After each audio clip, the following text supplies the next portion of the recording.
Hey guys, welcome to my week 4 presentation where we'll be taking a deep dive into Waldo, McGregor, and Lindblom.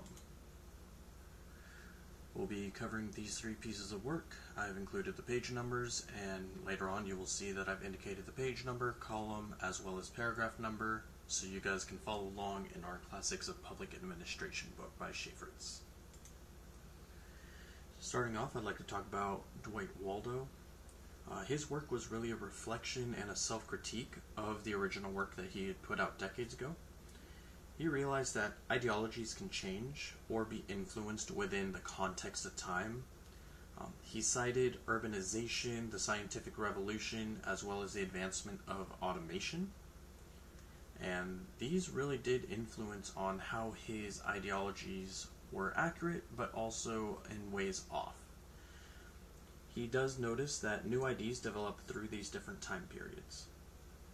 Since the original publishment, Waldo was even critical of his own rubrics, which can be found on page 160, column 1, paragraph 3.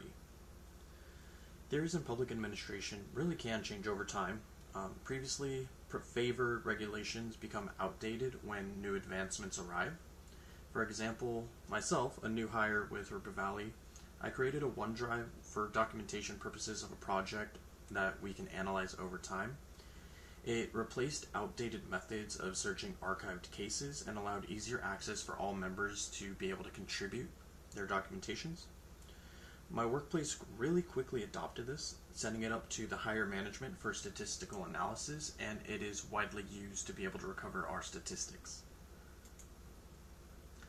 Next, for Douglas McGregor, he summarized that Theory Y sees limits on the workplace really stemming from the result of management's utilization of human resources. Theory Y creates a workplace where workers' main goals are to better the workplace. Through recognizing personal needs of the workers and prioritizing those needs, workers then put effort back into the company through Theory Y. Great example of this, today there is a major emphasis on the welfare of the worker. Rupa Valley does offer health and wellness checks, great benefits, ensures people are taken care of, but it hasn't quite fully embraced the integration that McGregor was preaching before. Recently, they did change my hours to best fit the city's needs, despite it conflicting with my personal schedule. Of course, I do lend myself to helping out the city because they have taken care of me, so I really do see how Theory Y can be implemented that way. Lastly, talking about Charles Lindblom, he drew a comparison between the rational comprehensive versus successive limited comparisons. Rational comprehensive, of course, the root, whereas successive limited is the branch. There is a chart on page 174 that was great for drawing comparisons between the both, and it really helped me understand those differences. Lindblom was pro-branch theory. He thinks that branch theory is better adapted to limiting the scope of possibilities for complex issues, and it's easier to focus on chronological incremental changes rather than making large changes all at once. A great example of this is amendments that are made to legislation.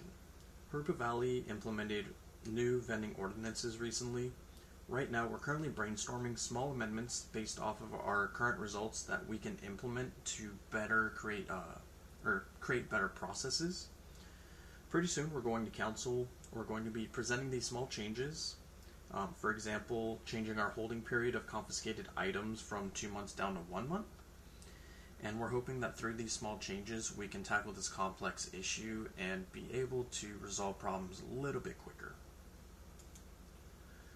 Thank you guys again for watching my presentation. I look forward to interacting with y'all's presentation and getting to know the subject a little bit better with you guys. Have a great day.